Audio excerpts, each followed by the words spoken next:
Welcome back to the channel where I watch movies without knowing the runtime and count how many times I check my phone or my watch to see if a movie's gas or ass. This is Pocket Watch Reviews, and today I'm watching the live action remake of How to Train Your Dragon. Like and subscribe and follow me on TikTok at Pocket Watch Reviews. I'm thinking about doing a giveaway of some sort for my 100th YouTube channel subscriber, so get on it. I'm really going for that slow and steady approach, but we're going up. I've mentioned my distaste for live action movies in the past, and I hate to give money to these live action movies, but someone's got to figure out if they're worth watching or not. So this is the third live action movie I'm watching this year after Snow White and the Lilo and Stitch movie that just came out. This movie in particular is super interesting because the original is one of my favorite movies ever, and it's part of one of my favorite trilogies ever. I got to think about it though to see if it actually cracks my top 5 trilogies. It's actually wild that it's been 15 years since the original How to Train Your Dragon came out though. And apparently I've heard that the live action is going to be a 1-to-1 remake of the original. So I feel like I'm either going to hate it or really enjoy it, but creativity wise, I know it's not going to have any. Anyways, let's get to the Pocket Watch predictions for this movie. I'm guessing that the runtime is going to be an hour 45 minutes. I just added 5 minutes to the runtime of the original movie for some padding, but it's got to be somewhere in that ballpark. And I'm predicting I'm only going to check my phone or watch once during this movie. Let's see how it goes. Off to the movie. We come to this place for magic. We come to AMC theaters to laugh.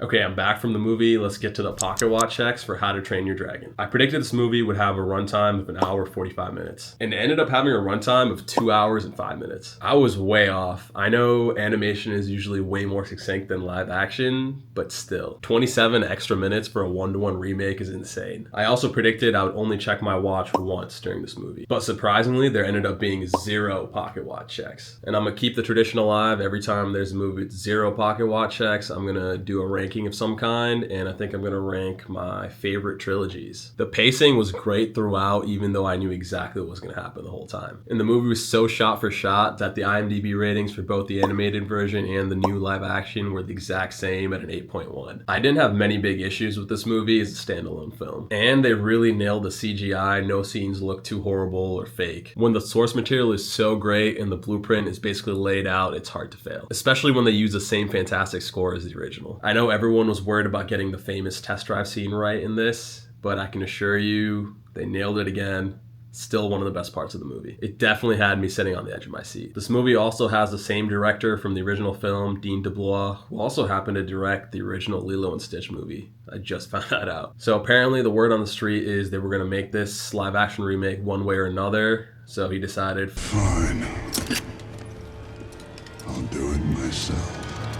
which I think is totally fair. If you did such a good job with the original, why would you trust someone else to remake this and try to replicate what you did when you can do it yourself? He also decided to bring back Gerard Butler for this role, who was amazing in the original, and I thought he was the highlight of this movie as well. Honestly, most of the acting performances were great. Nico Parker as Astrid got a little bit more shine in this movie than the original, and I thought she killed it. And Mason Thames nailed the mannerisms of Hiccup from the animated film. But some of it did feel kind of odd, like he was emulating this cartoon character, and that didn't translate that well to live action. Another small issue I had was I did miss Craig Ferguson's voice as Gobber, although Nick Frost did a great job, and I don't think Craig Ferguson could have done the physical performance that Nick Frost did. And even though the CGI was solid and as good as Toothless looked, it did feel like we were lacking some of Toothless's personality that we saw a lot of in the original animated film. The sequel is officially greenlit though, so maybe we'll see more of his personality down the road. And that brings me to the biggest problem I have with live action remakes. More often than not, it loses all charm and color of the animation. And on top of that, it takes way more screen time to get across what one short animated scene does. And clearly we could tell by the extra 27 minutes this movie had compared to the original. But all things considered, I feel like we got the best version of this movie that we could have gotten. The only real issue I had with this movie was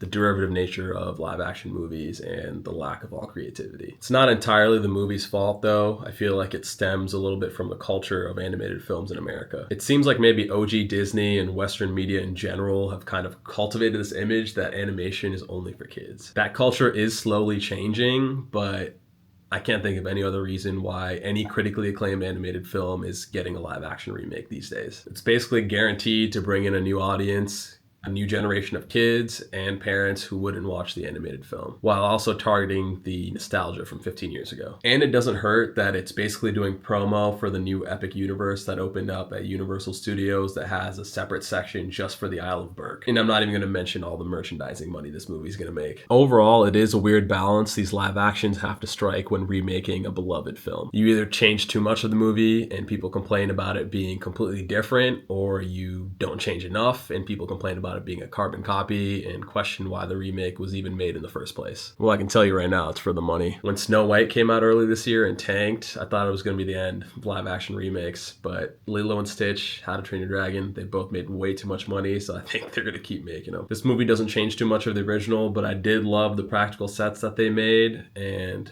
honestly, it was as good as it can get for remaking an already perfect animated film. I have to give this movie a 3.5 out of 5. I could lean towards a 4, but I honestly think that a 3.5 is the max score I can give for a live action remake.